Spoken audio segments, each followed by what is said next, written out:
Assalamu alaikum, I'm Aisha and you're watching Samaa News. Here are today's headlines. US President Donald Trump has said that if Iran shoots and violently kills peaceful protesters, the United States of America will come to their rescue. This follows the deaths of several people as Iran's biggest protests in 3 years over economic hardship turned violent across multiple provinces. The clashes between protesters and security forces mark a significant escalation in the unrest that has spread across the country since shopkeepers began protesting on Sunday over the government's handling of a sharp currency slide and rapidly rising prices. Meanwhile, a senior advisor to Iran's supreme leader has warned that US interference in Iran's protests would trigger chaos across the region. Ali Larijani said Americans should know President Trump started the adventurism and should watch over their soldiers. He spoke after Washington warned it would act if lethal force is used, as unrest over economic hardship turns deadly. Swiss authorities are working to identify victims after a deadly fire tore through a packed bar during New Year's Eve celebrations in the ski resort of Crans-Montana. Swiss forensic officials say identifying victims is a nightmare after severe burns left bodies unrecognizable. Around 40 people were killed and more than 100 injured, with authorities warning it could take days to confirm all identities.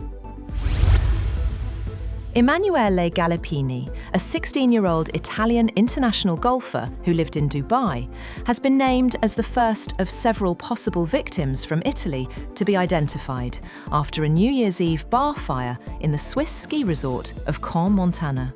The Italian Golf Federation said it mourns the passing of Emanuele Galippini, a young athlete who carried with him passion and genuine values. Italy's ambassador to Switzerland said earlier that 6 Italians were missing and 13 were in hospital receiving treatment for their injuries. Turkish President Tayyip Erdogan says he will speak with US President Donald Trump on Monday to discuss efforts to end the war in Ukraine and the situation in Gaza. Erdogan also said Turkey's Foreign Minister Hakan Fidan will attend a meeting of countries backing Ukraine in Paris.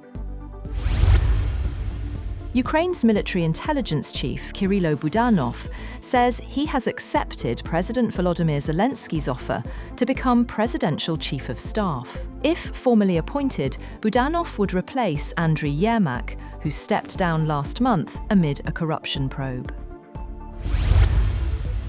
At least 9 people have died and more than 200 have been hospitalized in the Indian city of Indore after a diarrhea outbreak that officials said was linked to contaminated drinking water.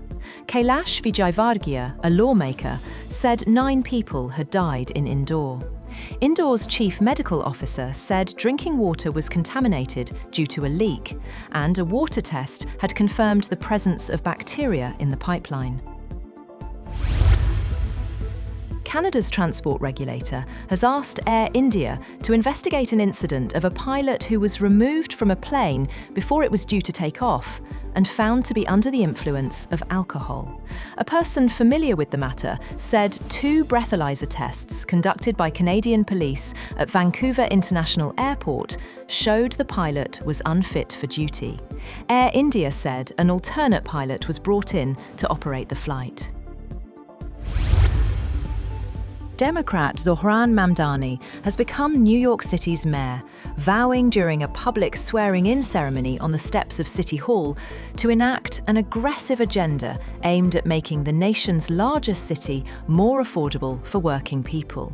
In a speech following his public swearing-in, Mamdani, a member of his party's left-wing Democratic Socialist faction, promoted core campaign promises of universal childcare, affordable rents, and free bus service. He said he was elected as a Democratic Socialist and will govern as a Democratic Socialist. Venezuela's President Nicolás Maduro has extended an olive branch to US President Donald Trump, proposing serious talks on combating drug trafficking and offering US companies ready access to Venezuelan oil. Maduro said Venezuela was a brother country to the United States and a friendly government. He noted that when he and Trump last spoke in November, the US president had acknowledged his authority by addressing him as Mr. President.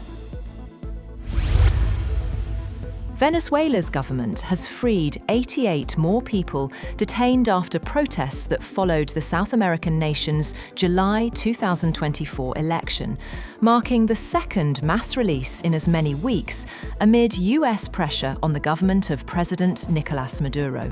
The New Year's Day release follows the government's announcement that it released 99 people on December 26th, which would bring a total of 187 people released in 2 weeks.